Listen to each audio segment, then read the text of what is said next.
My ideal students, welcome to my YouTube channel Aftab study classes. तो देखते हैं आप लोग, आपके सामने यहाँ पर लिखा हुआ है। यहाँ पे देखिएगा 2020 अंग्रेजी केवल प्रश्न पत्र। ये क्लास 10 के लिए इंग्लिश का हमारा पेपर रहा है।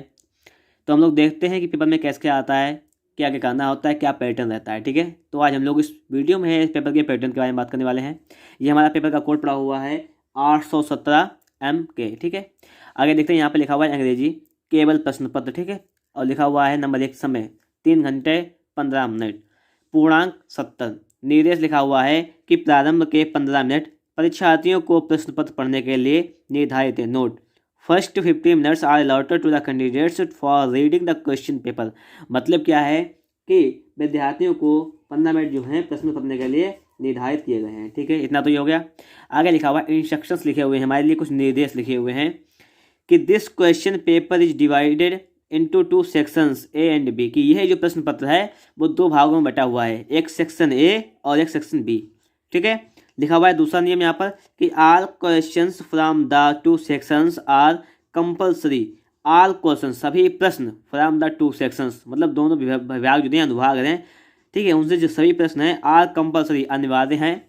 और marks are indicated against each questions, और प्रत्येक प्रश्न का जो नंबर है उसके सामने दिए गए हैं। फिर कह रहा है यहाँ पर read the questions very carefully before you start answering them. प्रश्न पत्र को पढ़ने से पहले पेपर को, मतलब क्या है, रीड द क्वेश्चंस, रीड माने पढ़ो, द क्वेश्चन माने प्रश्नों को पढ़ो, वेरी केयरफुली, बड़ी सावधानी पूर्वक, प्रश्नों को बड़ी सावधानी पूर्वक पढ़ो। बिफोर, पहले, यू स्टार्ट आंसरिंग देम, मतलब उनके उत्तर लिखने से पहले प्रश्नों को सावधानी पूर्वक पढ़ो। ठीक है, तो यहाँ पर समय मिलता है आपको 3 घंटे 15 मिनट का। आपको जो पेपर मिलेगा उसमें सिर्फ यहाँ पर 2021 होगा, इसका पास कोड चेंज होगा। ये वाला कोड जो है 817 MK, यहाँ पर दूसरा कोई कोड होगा, ये लिखना पड़ता है कॉपी पर हमें। और बाकी आपको जो जैसा यहाँ पे जितना भी इंस्ट्रक्शन लिखे हैं सेम टू सेम ऐसा ही लिखा हुआ मिलेगा। ठीक है, अब देखिए हम अगर आगे बात करें पेपर में आता है किस प्रकार से, वो भी देख लेते हैं। सबसे पहले होता है सेक्शन ए। अब देखिएगा सेक्शन ए में क्या आता है। सेक्शन ए में जो होता है हमारी बुक आती है। ठीक, किसके बुक आता है, बुक में सीधा पहला क्वेश्चन आता है, पढ़ो उसको। लिखा हुआ है कि read the following passage and answer the questions given below it. Read माने पढ़ो, द फॉलोइंग पैसेज मतलब निम्नलिखित पद्यांश को पढ़ो, गद्य खंड को पढ़ो, गद्य पत्रों को पढ़ो, एंड आंसर और उत्तर दो द क्वेश्चंस प्रश्नों के गिवन बिलो इट, और इसके नीचे दिए गए प्रश्नों के उत्तर दो। ये कह रहा है। आपके सामने लिखा हुआ है कि यो एच dharma is the only shield of the man and not Bhima or Arjuna. If dharma is given up, men will be ruined. Kunti and Madri were the 2 wives of my father. I am alive, a son of Kunti, and so she is not completely raped. In order that the skills of justice may be even, I ask that Madri's son Nakul may revive. इसका अर्थ आपको पता होगा, आप high school पढ़ते हैं, ना पता हो देखिए मैं बता देता हूँ, थोड़ा सा हिंट दे देता हूँ आपको क्या है इसमें। ओ एच, अरे H, dharma is the only shield of man, धर्म जो होती है मनुष्य की केवल ढाल होती है। एंड नॉट भीमा अर्जुना, भीम और अर्जुन नहीं। If dharma is given up, यदि धर्म का त्याग कर दिया जाए, मैन विल बी रुइंड, मनुष्य बर्बाद हो जाएगा। Kunti and Madri were the 2 wifes of my father, Kunti और माद्री मेरे पिता की 2 पत्नियां थीं। आई एम अलाइव, मैं जीवित हूँ, एज सन ऑफ कुंती, मैं कुंती का पुत्र जीवित हूँ। So she is not completely braved, इसलिए वह पूर्ण रूप से दुखी नहीं है। In order that the skills of justice may be won, कि मतलब न्याय के हिसाब से न्याय का पल्ला बराबर होना चाहिए। I ask that Madri's son Nakul may revive, मैं चाहता हूँ कि माद्री का पुत्र नकुल भी जीवित हो जाए। ये तो प्रश्न आता है, इस प्रकार से एक पैराग्राफ आएगा। अब देखिए इसके नीचे 2 प्रश्न लिखे हुए हैं कि व्हाट विल हैपन इफ धर्म इज गिवन अप, जब धर्म का त्याग कर जाए तो क्या घटित होगा। ठीक, तो यहाँ पे लिखा हुआ इफ धर्म is given up man will be ruined, इस प्रकार से इसका उत्तर यहाँ पे मिल जाएगा। और हु वाज नकुला, तो नकुल कौन था, Nakul was son of Madri, Nakul Madri का पुत्र था। इस प्रकार से आप प्रश्नों को बनाकर लिख सकते हैं। ठीक है, तो वो सबसे पहला यही क्वेश्चन आता है पैसेज के उत्तर छाड़ने के लिए। ठीक है, 4 नंबर का तो ये हो गया। इसके बाद देखिएगा दूसरा क्वेश्चन है कि answer any one of the following questions in about 60 words. मतलब क्या है कि 60 वर्डों में किन्हीं 2 में से किसी एक का उत्तर लिखना है। लॉन्ग आंसर आता है, सेम इसी प्रकार से आपसे आएगा। और इस बार हो सकता है लेंचो का आ जाए। ठीक है, इस पेपर में आपका सुकरात का दिया हो सकता है, फिर लेंचो का करेक्टर स्केच आ जाए। तो यहाँ पे लिखा हुआ है हु वाज, इसको सुकरात, सुकरात कौन था। What was he accused of, और उस पर क्या दोष लगाया गया था। अगला क्वेश्चन है what are we expect to do after we leave school. आपके में ये पार्ट नहीं रह गया है। ठीक है, पार्ट आपके में सिर्फ 4 पार्ट हैं इस बस। The enchanted pool, a letter to God, और उसके बाद द गंगा, और सुकरात, आपके इसी ये 4 पार्ट है, इन्हीं से आएगा। ठीक है, तो ये तो नहीं आ सकता है क्योंकि आपके सिलेबस में 30% जो कम किया गया है, तो सिलेबस जो 30% कम हुआ है तो उसी के हिसाब से आपका पेपर भी आएगा। अब देखते हैं अगला। अब 3 नंबर जो क्वेश्चन आता है उसमें क्या लिखा हुआ है, देखो उसको। लिखा हुआ है answer any 2 of the following questions in about 25 word each. मतलब 3 में से किसी कितने के उत्तर देने हैं आपके, किन्हीं 2 के उत्तर आपको देने हैं 25 वर्ड, मतलब शॉर्ट आंसर है। पहला है भाई वाज लेंचो सेड, फिर है why did Akbar and Tansen go to the Himalaya, who is reality was the यच and why did he come. अब देखिए यहाँ पर जो लिखा हुआ है why did Akbar and Tansen go to the Himalaya, ये आपका नहीं आने वाला है। क्यों? क्योंकि आपका ये पार्ट हटा दिया गया है सिलेबस से। लेंच वाला आपके पार्ट है और ये वाला भी पार्ट है। ठीक है, दोनों पार्ट है। अब देखते हैं आगे। आगे लिखा हुआ है match the following, match the words of list A with their meanings list B. List A और लिस्ट बी को मैच करना है। ठीक है, यहाँ पर देखिएगा 4 मैचिंग दी गई है आपको, इसको से मिला देना है। देखिए ये तो प्रोज होता है हमारा। देखिए किताब के 3 भाग होते हैं, प्रोज, पोएट्री, सप्लीमेंट्री। तो प्रोज से 16 नंबर का आता है। पहला क्वेश्चन आपने देख लिया है, दूसरा शॉर्ट लॉन्ग आंसर आता है, 1 करना होता है, तीसरे में शॉर्ट आंसर आते हैं, 2 करने होते हैं, चौथे मैचिंग आ जाती है। इसके बाद देखते हैं आगे लिखा हुआ है। अगला आप देखिएगा 5 नंबर कह रहा है यहाँ पर read the following piece of poetry and answer the questions given below it. मतलब क्या, जो पोएट्री कविता लिखी उसको पढ़िएगा आप लोग। Not gold but only man can make a people great and strong, man who faith and honour sake stand fast and suffer long. ठीक है, ये आपके सामने पोएट्री लिखी हुई है, इसके आपके लॉन्ग ये शॉर्ट ऑब्वियसली मतलब आंसर दिखे गए हैं, प्रश्न लिखे हुए हैं, इसके आपको उत्तर लिखना है। 4 नंबर मिलते हैं। अब देखना यहाँ पर ये क्वेश्चन लिखा हुआ है what is the title of the poem from which the above lines have been taken और what is the name of its poet. अब देखिए ये मतलब क्या, ये कविता किस पार्ट से ली गई है, मतलब किस कविता से, कौन सा कविता है ये, और उसके लेखक कौन से, मतलब रचयिता है इसके कौन से। इसके लेखक नहीं होता है, रचयिता होता है, तो रचयिता कौन है इसके बारे में आपको यहाँ पर लिख देना है। तो इस प्रकार से तुम्हारा ये रहा 5 नंबर तक। ठीक है, अब देखते हैं आगे। आगे देखिएगा 6 नंबर जो लिखा हुआ है, लिखा हुआ है यहाँ पर कि give the central idea of any one of the following poems.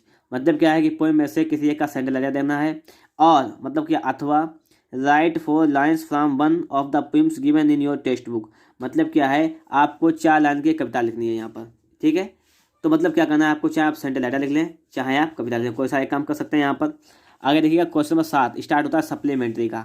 यहाँ पे कह रहा है कि answer any 2 of the following questions in about 25 words each. मतलब क्या है, शॉर्ट आंसर में क्या है कि आपको 3 में से किन्हीं 2 के उत्तर देने हैं, और शॉर्ट आंसर 25 शब्दों में देना है। ठीक है, अब देखिए यहाँ पे लिखा हुआ है कि why is king Vikramaditya famous. Vikramaditya जो है इतने फेमस क्यों हैं।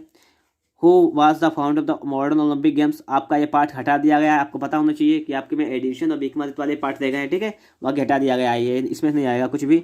विच invention did make Edison famous. Edison के किस आविष्कार ने फेमस कर दिया, प्रसिद्ध कर दिया। तो यहाँ पे देखते हैं आप लोग 3 आपको प्रश्न दिए गए हैं यहाँ पर। तो देखिएगा जब 3 प्रश्न दिए गए इनमें से हमें सिर्फ कितने करने हैं, 2 करने हैं।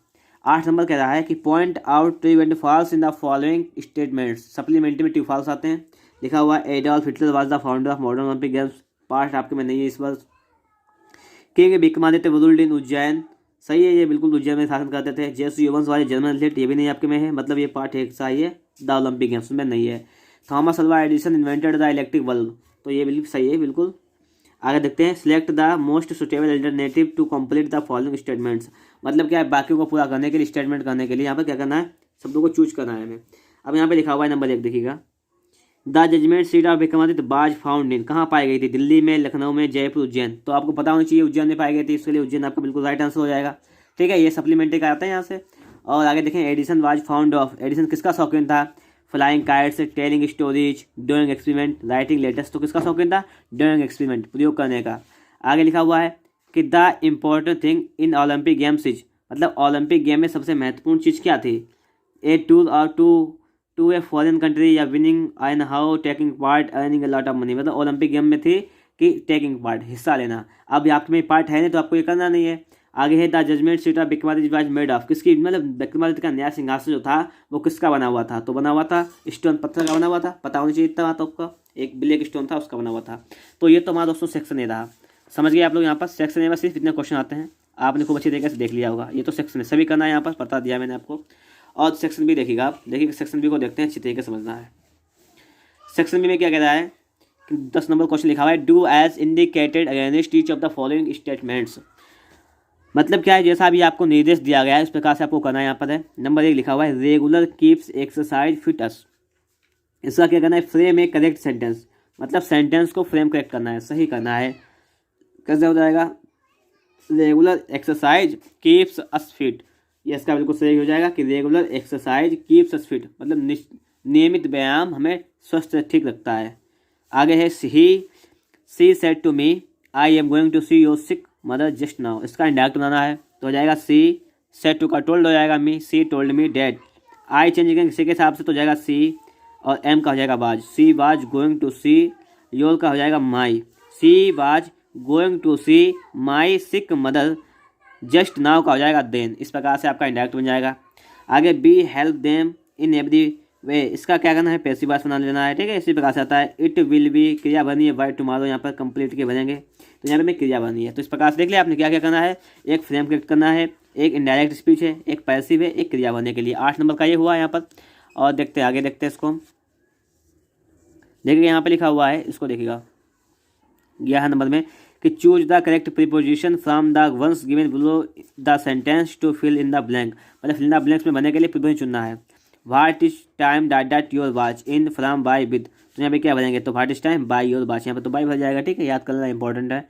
इफ़ यू वर्क हार्ड, यदि तुम कठिन परिश्रम करोगे तो यू विल सक्सेड, तुम सफल हो जाओगे, इसका कंप्लीट हो गया। फिर देखिए ये देखिए स्पेलिंग तो दी गई यहाँ पे भरने के लिए, तो पहली स्पेलिंग किसकी है बताइएगा, लिटरेचर LITERATUR लिटरेचर। अटेंडेंस की हो जाएगी दूसरी ATTENDANCE अटेंडेंस है ये बिल्कुल। आगे देखिए अगला लिखा हुआ है punctuate the following using capital letters when ever necessary, मतलब क्या है इसको पंचुएट करना है, जहाँ पर भी हमें कैपिटल लेटर की जरूरत है वहाँ पे कैपिटल लेटर लिख देना है, ठीक है। तो पंचुएट, यहाँ तक ये कंप्लीट सेक्शन भी। स्टोरी आई थी हमारी कि प्रयागराज एक ऐतिहासिक नगर है, इसका नाम गौरवशाली इतिहास है, यहाँ एक गंगा और यमुना का संगम है, यहाँ उत्तर प्रदेश का उच्च न्यायालय है, ये आया था। फिर देखिएगा 13 नंबर क्वेश्चन को देखते हैं हम लोग कि write an application to the head master of your college school to provide the faculty of evening games, evening games के लिए आया था, ये करना है। और अथवा write a letter to your friend, अपने मित्र को पत्र लिखो इनवाइटिंग हिम या her to attend your birthday party, मतलब बर्थडे पार्टी को मतलब क्या है अटेंड करें, इसके लिए आप एक पत्र लिख दें, मित्र या मित्री को, किसी को भी लिखते हैं। आगे देखिए कह रहा है यहाँ पर 14 नंबर क्वेश्चन है कि right A composition of any one of the following topics in our 60 words. Point are given below for each topic to develop the composition. My mother, a visit to a holy place, a cricket match। तो मतलब किसी एक पर आपको निबंध लिख देना है यहाँ पर, ठीक है। 3 में आते हैं। लास्ट हमारा है unseen, read the following passage carefully and answer the question set thereon, ठीक है। तो यहाँ पर देखिएगा आपको ये स्टोरी मतलब अनसीन दी गई है और इसके आपको 2 नीचे प्रश्न दिए गए हैं, इसके आप उत्तर देंगे 6 नंबर आपको मिल जाएंगे। तो आपने इस प्रकार से पूरा पेपर समझ लिया है कि पेपर में क्या क्या करना होता है, क्या क्या पेपर में आता है, ठीक है। समझ गए इतना, तो देख लीजिए अगर पेपर में इस प्रकार से आपका पूरा पेपर आता है 17 नंबर का। मैंने आपको पूरा पेपर बिल्कुल एक एक चीज़ करके समझा दिया है, बिल्कुल अच्छे तरीके से आप लोग समझ भी गए होंगे यहाँ पर क्या सेकंड पेपर है, कैसा फर्स्ट पेपर आता है। और आप लोग बिल्कुल टेंशन ना लेने से हम इसी प्रकार का पेपर आएगा, और जो इस वर्ष पेपर होगा वो बहुत ही अच्छा पेपर होगा, उसमें कोई दिक्कत वाली बात नहीं होगी आपको। तो उम्मीद करते हैं कि आपको वीडियो अच्छा लगा होगा। वीडियो अच्छा लगा तो फटाफट से एक बार लाइक, चैनल को सब्सक्राइब, बेल आइकन को भी प्रेस कर लें। वीडियो देखने के लिए आपका बहुत बहुत धन्यवाद।